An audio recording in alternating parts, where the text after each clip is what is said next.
Hello and welcome to another New Catholic Generation movie review. I am David from Catholic Contrast, joined by Joe from the Catholic Apologist, Aimee from the channel April Grace, and Sarah from the channel Future Girl 123. Now, apologies if I have any sniffles this evening. I am actually sick. I was a last-minute addition to this panel. We were supposed to be joined by Tatiana, actually, but she's going through some health issues right now, so if you could keep her in your thoughts and prayers, I know she would very much appreciate it. You're praying for her right now. I am. Just lift her up in prayer. Amen. Now, on to the film. So, when we originally reviewed the trailer for the film, we got some comments from people saying, you guys should have read the book. You guys should have had people on the panel who have read the book. So, Aimee and Sarah actually both reached out to us right after we filmed the trailer review, and we're like, we should have been on it. We've both read the book. Hi. So, we brought them both on for the review. So, we have the book reader perspective. We are here for you. But we're going to try to not make it too much of a book movie comparison. We're going to really try to take the film as its own piece. So. Mm-hmm. The car was the wrong color. Everything's ruined. He didn't have 5 kids. Spoilers. But anyway, so now that we have seen the movie, what were your overall impressions? Sarah? Okay, I really enjoyed the film. I feel like the story worked better in the book medium just because it could really expand on some ideas when you do film. You know, it was already like almost 2.5. It was pretty long. Hours, 12 minutes. Yeah, so it of course, you know, they have to cut things when they do the book to movie, but I thought the message was definitely in line with the book and what the author was trying to tell, so I really enjoyed it. Aimee? I feel like the adaptation was really well done. The characters, the casting really brought them all to life, and I really enjoyed it. I got really excited in a lot of moments just seeing like each character introduced and like knowing their place and how well they incorporated the book into the movie. Like there were a lot of like specific quotations. I was like, I just reviewed that somewhat recently, like I recognized it. And so for even looking at a film, book, whatever adaptation, like it did really well. And overall, I really enjoyed the whole thing. Joe, what did you think? I mean, if you've read the book before and you've watched any videos in this panel, you'd probably guess that I wouldn't like it too much. I didn't like it too much. And I'll get into it a little later, but yeah, I there were a lot of things that could have been done better as far as like story plot and ways of things that were being explained and the way they tried to help the character through what he was going through. Sorry, I didn't like it. It's not for everyone. That's definitely, I kept thinking when I was reading the book, I was like, oh, like I wouldn't just like hand this to anyone and be like, this is an amazing book. So. My overall impression was I went into this movie with pretty low expectations, actually. I had seen the Rotten Tomatoes score and sort of the critics' consensus got like around 13 to 16%. Critics actually said they thought the message was okay, the message was good, but they just thought like the execution was bad, like it was a really poorly made movie. I have to say, going in with that very low expectation, it was better than I thought it would be.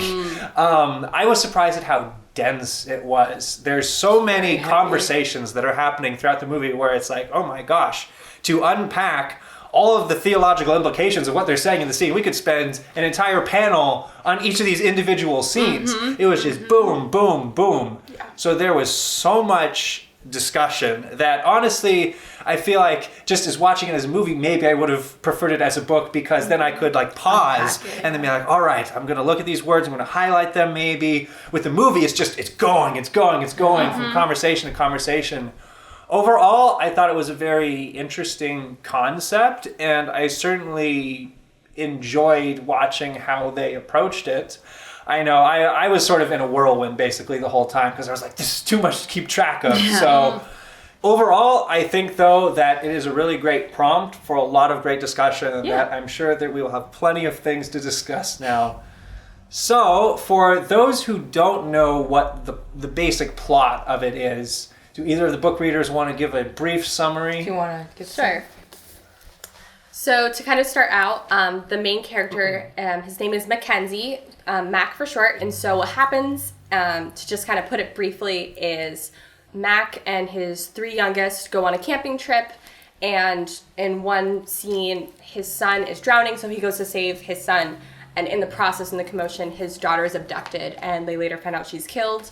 And Mac's relationship is not that great with God, and so he puts a lot of blame, along with his own story when he was younger, with his own relationship with his father was really terrible. And so the whole thing with the shack is that's the place where they found her dress. Her body's missing. They're trying to find it. And so the shack is where he was called to spend a weekend with God, who his wife calls Papa, and to just really kind of try to mend that relationship, see, where it is, and the whole journey along with it. That's really the whole premise, story of the shack, and yeah.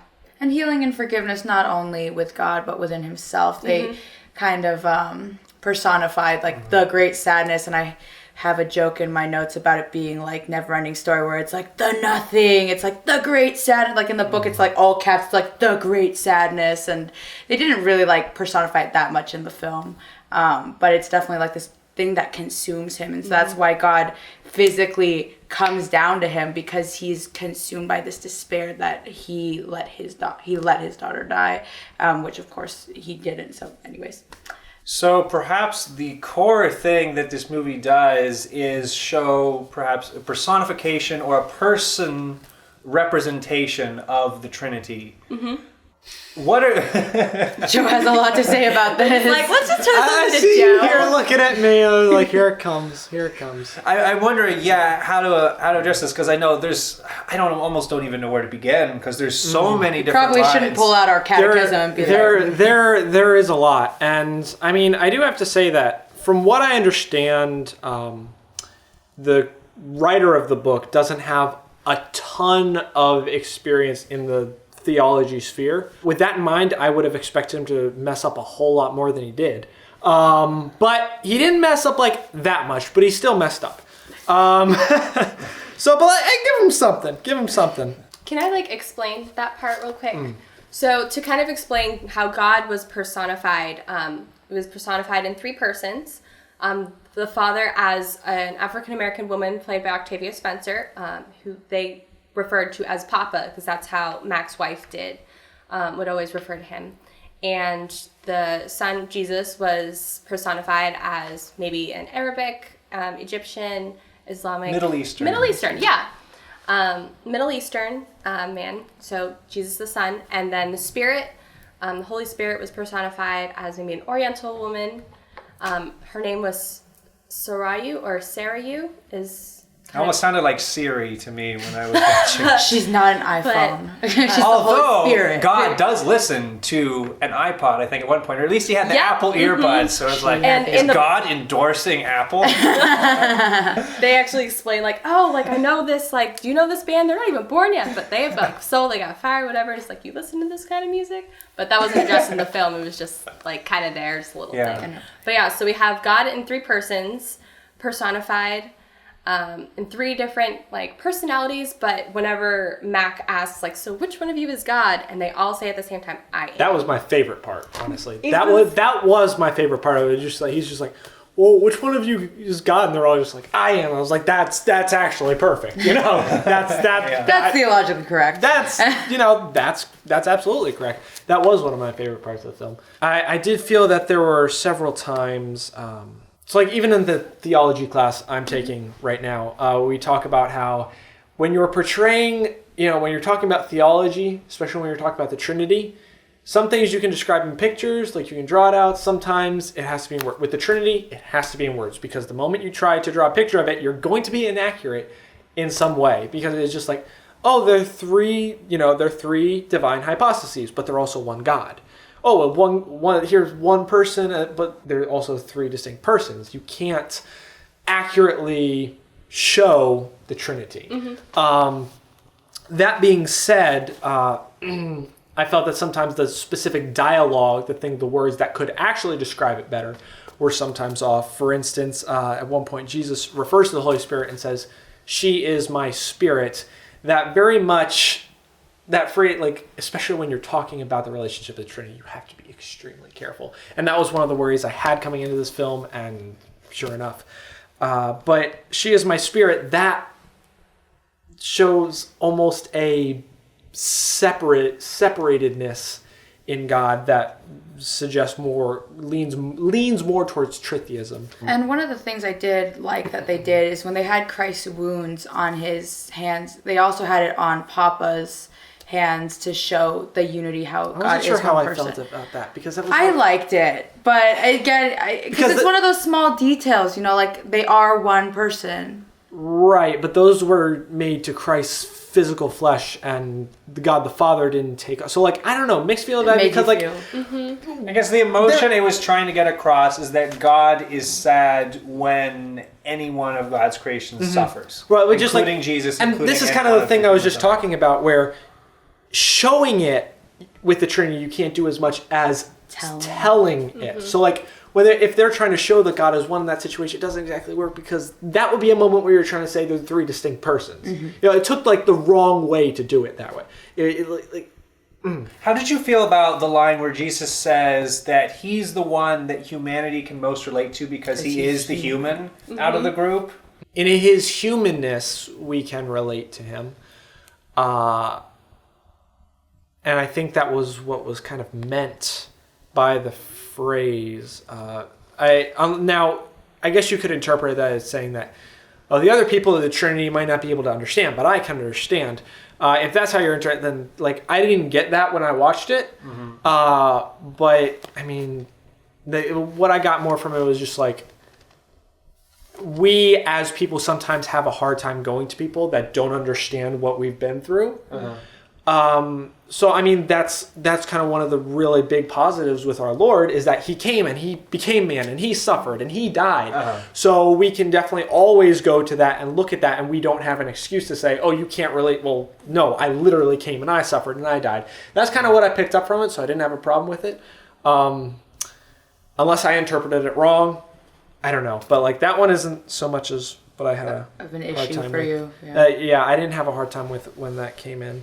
Some of the bigger problems I ended up coming up with were obviously I was sitting right in between these two, and I feel I kind of knew when the moment was coming, because I've done a little research on this movie before I went to go and see it. So I kind of knew this part was coming, but I didn't know it was coming in the way that it was phrased. And it really... Which part? He says something to him about religion, and he's like, oh, that's too much work. Jesus says, oh, that's too much work. Literally, Joe freaked out. He was like, that's the man who died on the cross. I heard that too. Yeah. Exactly. I almost wish I would have said it louder, so the whole thing... Everybody thought the real Jesus. Seriously, religion too much, I have to literally say, makes no sense. Is this... Sorry. It's okay. You've had your moment. I could have had a more moment, but hopefully the people I'm speaking to, I don't need to explain why that is completely and utterly ridiculous. So I'm going to spare you all so we can move on to some of the other subjects on it. So I have to say that is definitely a point where the movie fell short, because there is definitely a whole dialogue in here about Jesus talking about the institution and how people represent the institution and how they're living in the world and of it, but also trying to live in his name, and saying how a lot of things have been done in my name. Well, and I think that's one of the hard things about making a book to a movie, is there's lots of dialogue, especially with the Holy Spirit, that I missed in the film. They didn't include it. There was only one real scene where it was the Holy Spirit was focused on in the garden there. I felt like she sort of got the short end of the stick in terms of screen time. Yeah. That kind of normally happens in our everyday lives, so to be honest. Yeah. Well, and I think it's so hard, even in the book, the way they describe her, how does a spirit become physical? They were kind of doing some stuff with the lighting, but in the book they describe her even more spirity. I don't know the right words, the way they describe her image. She doesn't really have a physical form. It's hard to focus on her. They talk about her in fractals. Anyways. I did notice, the first few times you saw her, there was almost a shimmer about her. Yeah. They were trying to have some light effects. Yeah. But then they totally stopped that once she was a person and having conversations with him. Yeah. She looks like she was ready for to walk down a runway. Her makeup was all very nicely done.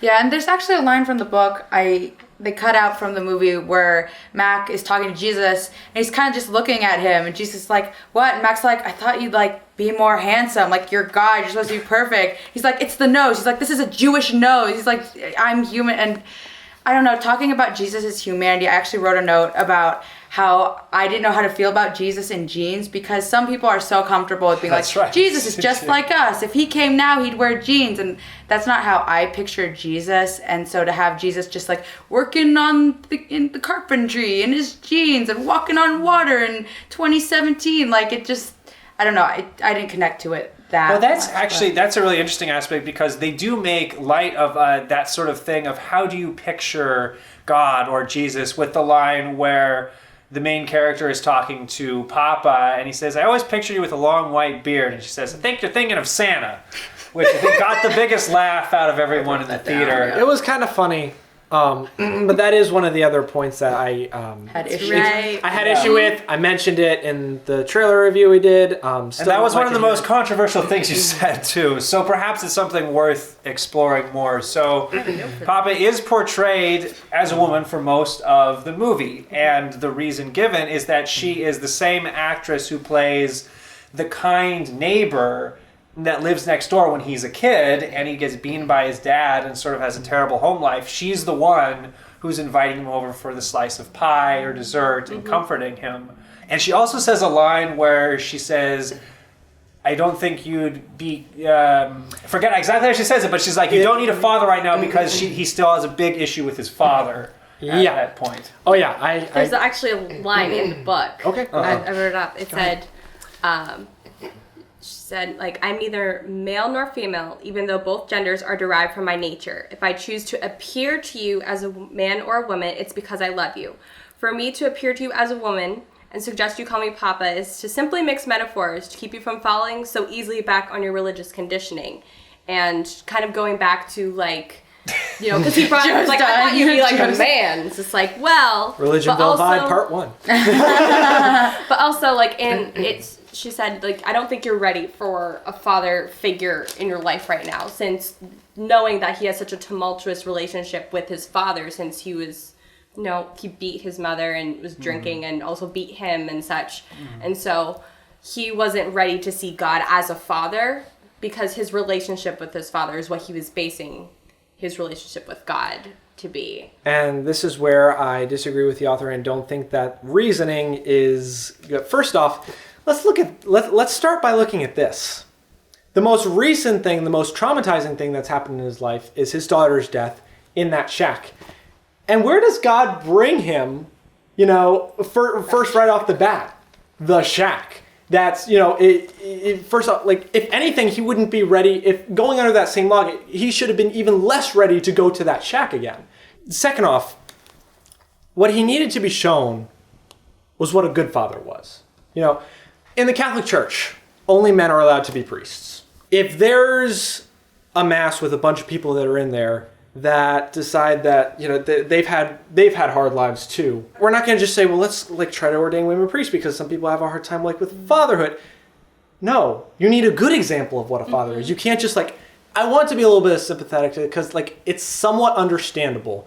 For instance, when I just turned out of the priesthood, I had a really hard time with it. So like when I went to mass, it was sometimes difficult to go to mass because the priest was right up there doing what I thought for all my life I'd be doing, and then it wasn't that way. But that doesn't mean I shouldn't have gone to mass. Right. You know what I mean? Our justifications can only go so far. Yeah, you can't, the logic used to portray God as a woman there, it just doesn't follow. It doesn't work. Now, here's why I think it's important that God be portrayed in the masculine form. What was said in the book is true. God is, in technicality, neither male nor female, is pure spirit. Of course, the exception comes with Jesus Christ, who took on flesh, became man. Then there's like the whole complicated thing of like 3 persons, 1 God again, of just like Jesus took on flesh and he's one with the other, so should they also be referred to as, but like, yeah, but putting that aside, focusing more on like the issue itself, just saying God, even just as he is pure spirit, not including the debate of, you know, Jesus took on man, like, why would I think that? It's not male supremacy. That's ridiculous. It's the point of God's relationship with us and what it's meant to be. What it's always been meant to be from the very beginning. We look at the Trinity and we see God as Father, right? We see God as Father. And if we dive deeper into that and understand that more, we can understand what this is all about. God as Father is a sort of analogy for the fatherhood we have here on earth. You know, there are similarities. True, there are greater dissimilarities, you know, because God is infinite, all-knowing, everything. So we being finite creatures and him being unlimited, there are more dissimilarities than similarities. But there are certain similarities, and the core of those is where we find our answer. In the core of that, fatherhood, as we see it on earth, going a little bit into the theology of the body sphere, man is the giver. You know, man gives to woman complete love. The woman is the receiver. She takes that, makes something beautiful, gives back, and it's this constant flow between the two of love. Mm-hmm. But man is the initiator. This is why, like, on the analogies, like, in a higher sense, why Christ is married to the church, why God is married to the church. It's seen as the bride of Christ. We as the people are seen as the bride of Christ. Well, you know, there are men inside that group of the people that are called the bride of Christ, but they're not, you know, but it's talking about the spiritual relationship between the two. God is, he gives us, he pours out his love for us as a father would, but a greater than any father we know would. And we as the church, as the people of the church, are to receive that, to infuse our will, to submit it to that love and give it back. And this constant flow of love from one between the other. In a higher sense than physical marital act, this is the relationship between God and his church. So to call him, you know, and unfortunately this is an issue with a few places, calling God Father, you know, some people are like, oh, you know, we got to be gender neutral and let's call him it in, you know, gender neutral terms. It's just like, don't want to offend anybody, like God can be mother, you know. There are a lot of God's pronouns. It's a problem with some people. Some too radical feminists take it the other way, and that's why kind of like first, that's one red flag of portraying God as women. They're in the church. There are some people that actually, you know, want to flip it the other way around almost, making it something like not understanding that relationship that there is. So that in and of itself is a dangerous thing, but also including the fact that, you know, the relationship that we just talked about is so important. And by being a father, that is how God perfectly, uniquely, and wholly shows his love to us as a father. You know, so to portray him, you know, as anything else, I know they still call him Papa in the book, but again, going according to the logic that they're using, God was like, oh, you don't need to see a father right now. No, he does need to see a father. He needs to see. Here's something interesting, and I was not expecting this. At one scene, God shows up as a father again. Yeah, it's like, we need a father now. So what did you think of that scene, where it's the scene where he needs to forgive the guy who killed his daughter? How did you feel about the portrayal of this is the scene that he needs a father for? I think he needed a father through the whole thing.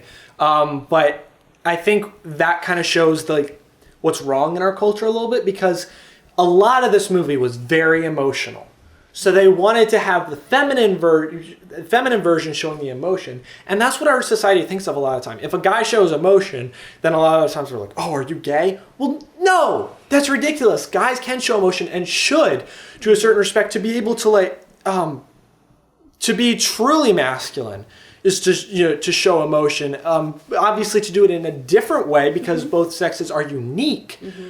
But still, you need to show emotion. So like, but like in our culture today, more it's the rough, tough, serious-faced man who, you know, for the rough, tough stuff, that's kind of when, you know, the masculinity type thing comes in. I think that scene kind of was similar, like when he needed to do the hardest thing for him to do and forgive the actual guy that came in. That's when the tough guy, not that he wasn't ever talking about love, but that it tried to reflect that into a, you know, it kind of reflected what this culture thinks too much, where it would have been so impressive to see God throughout the whole thing portrayed as masculine and showing what a true father should be and showing that emotion that should be, you know, that to the best of our ability, showing how God should love us.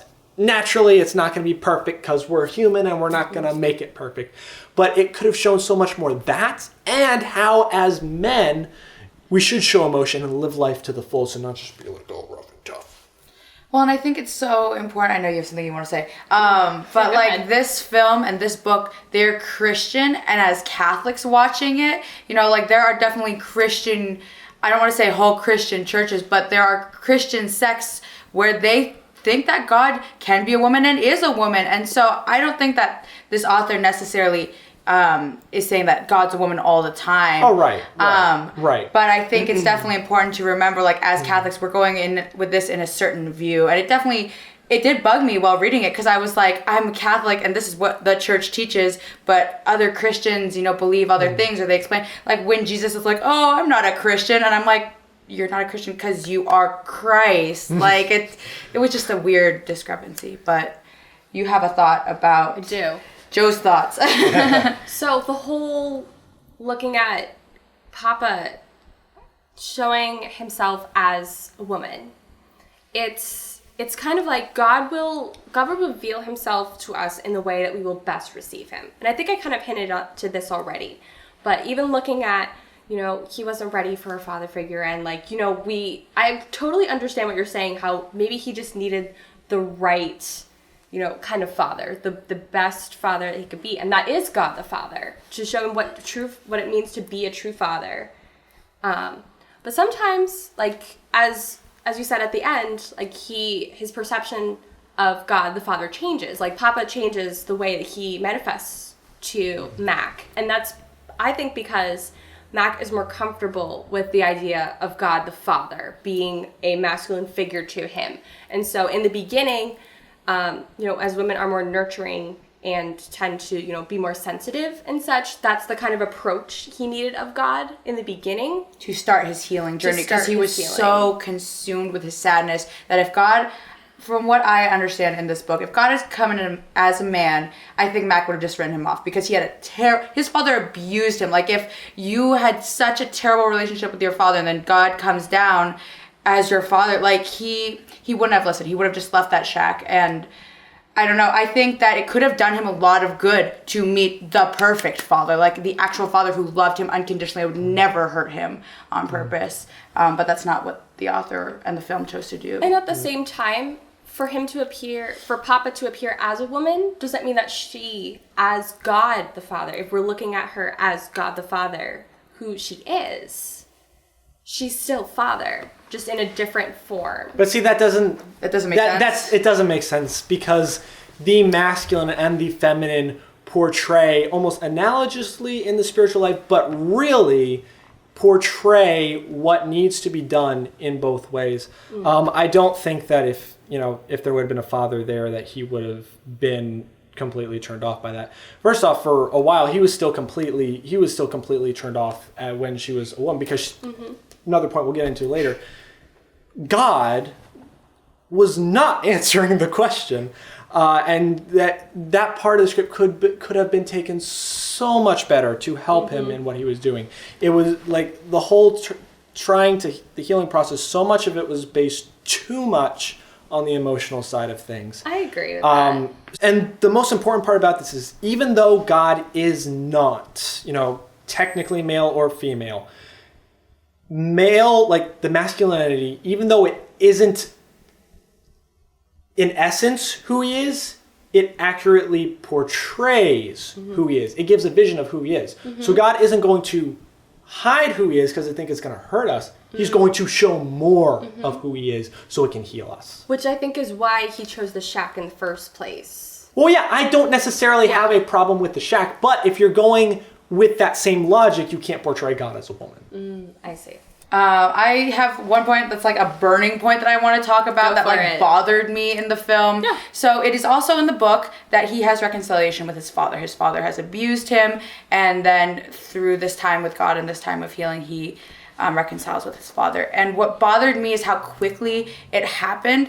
The book in itself reminded me a lot of a retreat. You know, this guy goes to the shack, he's there for 2 days, and then he finds incredible healing. But retreats are not the whole you changing. Retreats are like the jumping point. And so I think that his time with God wouldn't have been enough for him to just run up to his father and be like, I love you, I forgive him. Like, that's just not the way it is with abuse. And so that frustrated me, and I feel like it would be really triggering for people who have lived through abuse or who have lost a child. Like, anyone who has lost a child, they're not just gonna in a weekend be like, I forgive the person who murdered my daughter. And I love the message of forgiveness and redemption, but I feel like in terms of time, like maybe they were trying to say since God is outside of time, it wasn't really 2 days, but it just felt fast. And I know it's a film, and so they only have a certain amount of time to do it, but I just want to say that. Actually, I did want to ask you guys as book readers, because I thought I had heard in the book at the end, part of the resolution is that he gets evidence to convict the guy who killed his daughter, and that wasn't in the movie.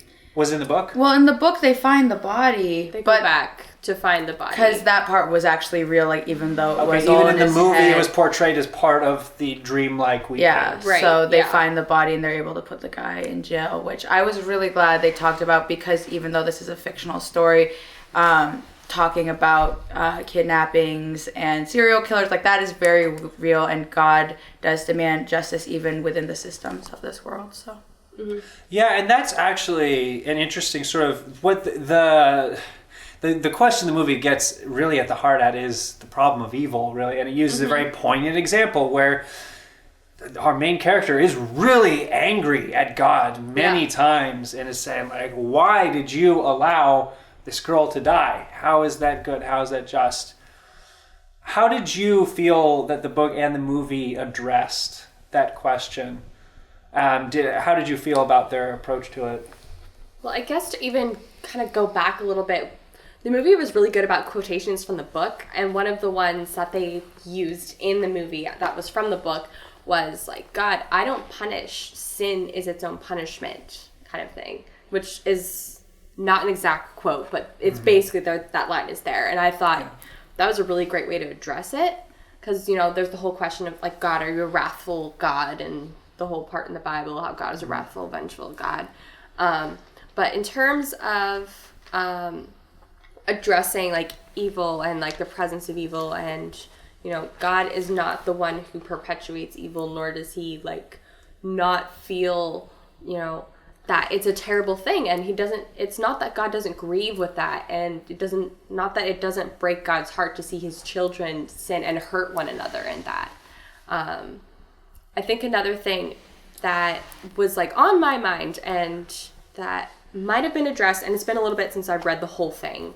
I kind of brushed up a bit. Yeah. But one of the things that I remember getting from the book is that, you know, recognizing that the person who killed Mac's daughter had his own choices, and that God granted each of us our own free will, and that he will allow us to make the choices even if it hurts us and other people. But, you know, we have to deal with those consequences, and sin as its own punishment is a direct manifestation of that. But in having Mac forgive him is recognizing that he's not only letting go of his pain, but also recognizing and humanizing that killer in that moment, saying, you were hurt, and this has led you to do this terrible thing against me. And in this moment, I am letting go of my hurt in hopes that you will also let go of your hurt. There was actually one scene that I guess stuck out to me as like a scene that at least for me really worked, was when he went into the cave and met Wisdom, which we were discussing right afterwards, like, oh, are they making a fourth member of the Trinity? But actually, I thought the scene played out very well, where it sort of shows what unconditional love is and wanting to sacrifice yourself even for somebody who's done wrong, where Wisdom talks to him about all the people who've done wrong in the world, and then points at his kids and brings up wrong things that they've done. And it's like, would you condemn them? And he says, no, I would want to take their place. And so it was sort of, I thought, a good analogy to God looking down at humanity. And I definitely feel like something I struggled with in the book when he has to forgive the killer.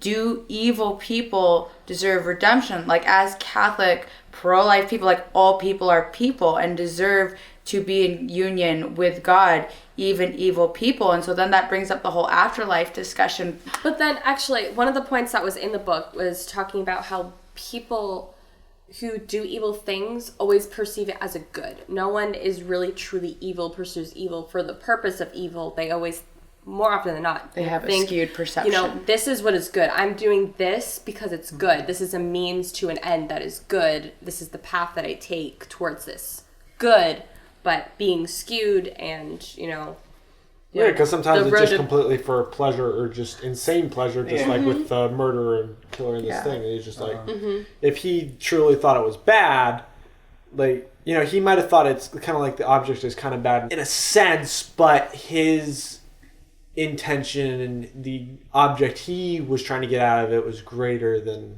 or for him, he thought it was greater than what it actually was. And He was just very skewed. He's definitely coming from a place that hurt, and in order to kind of deal with his own hurt, he reaches out to hurt other people, and that, false sense of power kind of thing that also talked about in the book in some places, about how Mac comes from a sense of power, and with the whole scene of him facing wisdom, you are coming from your place of power, but you and everyone else are being your own judges instead of God, and not surrendering the power to God who it should be, and instead using your own pride and sense of comfort and security to, make your world the way you want it to be.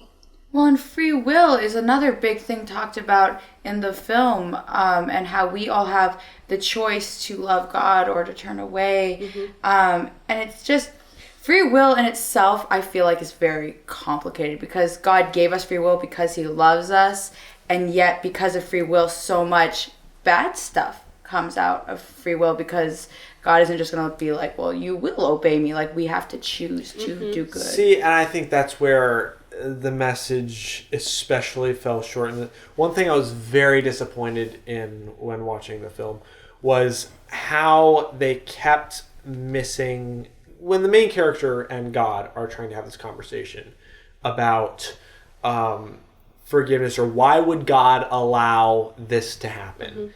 This is where it really, like, they could have hit the nail on the head with this, and they missed the chance. Because some questions they kind of did answer a little bit. But this one, so like all these things that happen, just like, God's like, oh, it hurt me too.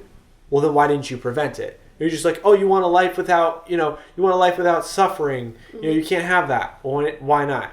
Well, because emotions. Well, but you're not. It just fell on its face. I mean, even in the book, like, this is the spot where the book did such a much better job. Like, there were a lot of, like, the big questions that were asked and things like that in the dialogue that is more actually expanded unpack upon. it. Like, I didn't realize how short the conversations were until, like, when I was in the moment, and then now that you've brought it up, like, there was a lot more depth to it.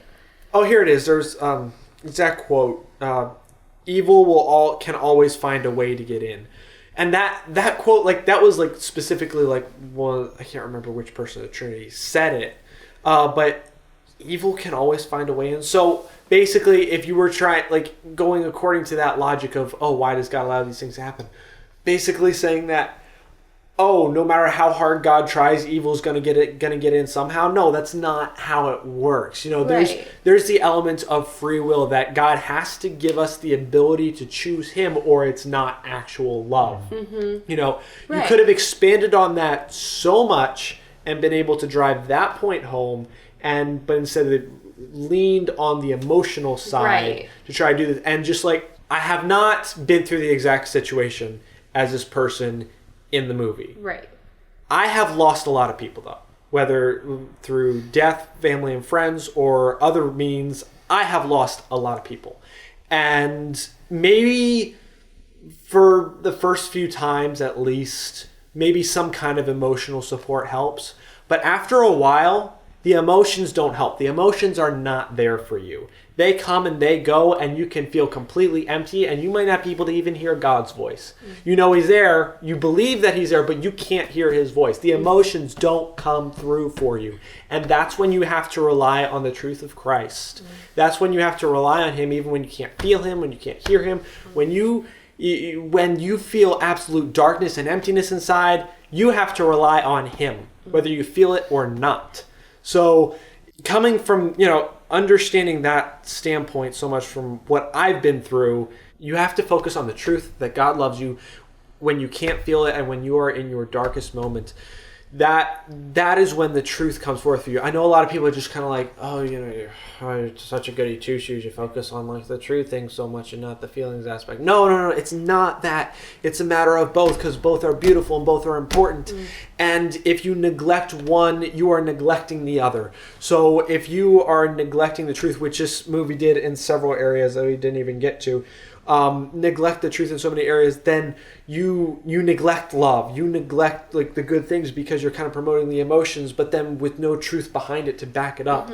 For instance, with the religion thing, it was just like, as long as people really know who I am, like the religion thing is, but the religion thing is actually how you get to know who you are. The first person in the Trinity in the beginning of the movie was saying, you don't really know who I am. You don't know the truth of who I am. I'm going to try to show you that right now. But God thought it was, in this movie apparently, big enough of a matter to come and manifest himself in person to this person to be able to, have to do that. So in this situation, God thought it important for him to know the truth about God, but then later on is saying kind of the exact opposite. I don't know, just a lot of different things in this movie. It focuses too much on the emotion to the point where it neglects the truth. And honestly, believe it or not, it's in those darkest moments that sometimes you need the truth to hold on to in order to keep going. So as far as maybe it might be able to help some people through the start of something, but in the long run, you need more than this. Okay, so what would be your final verdict, Sarah? I recommend the book, not the movie. It's way deeper, and even though it is a flawed book, the message of forgiveness and redemption is absolutely recommendable. Aimee? I really enjoyed both the movie and the book. The book, as most do, goes way more in depth with a lot of the questions, like we said, that weren't really touched on or expanded upon in the movie. I enjoyed seeing the characters come out, seeing the story go along, and watch Mac find redemption and such, and peace in his life. And so I definitely recommend this movie and the book as well. So it's a great companion for the two. Joe? Well, I don't really... I mean, if you want to go into it already knowing all this stuff just to review it, I guess you can. But in the long run, the message I don't think is going to do a whole lot. If you're struggling with some kind of some of the same things that this character is going through, I don't highly recommend it. And if the message of the book is the same, then I wouldn't recommend the book either. But I don't know. I haven't read the book. I guess I would say I thought the movie was okay. I went in with really low expectations, especially from the film standpoint, which I know Ned, he wasn't able to be on this panel. He asked me to comment on the film production aspects. I thought from a film standpoint it was fine. I mean, you have the famous actor Sam Worthington from Avatar in this faith-based film. Overall, I did enjoy a lot of the scenes. They were interesting for me to see how to play out, although, as I said earlier, it felt like I would have probably enjoyed the book version better because it's so dense and you have that opportunity to just see it out. Although, as we know, the reason why movies exist nowadays is because oftentimes there are people who won't read books. Selling yourself short, y'all. And then also those movie tickets cost quite a bit nowadays because you can rake in the money. But yeah, overall, I mean, it's not necessarily a film I would recommend seeing in theaters. Probably one that you could maybe show to your youth group and then pause after each scene and then have a discussion almost. Yeah, I mean, that's the extent I would recommend it. And it was all right. It's not the Passion of the Christ. Come Good Friday, we'll probably be reviewing that. So look forward to it. Anyways, thanks for watching, guys, and we hope to see you back again for the next panel discussion. Bye. Bye.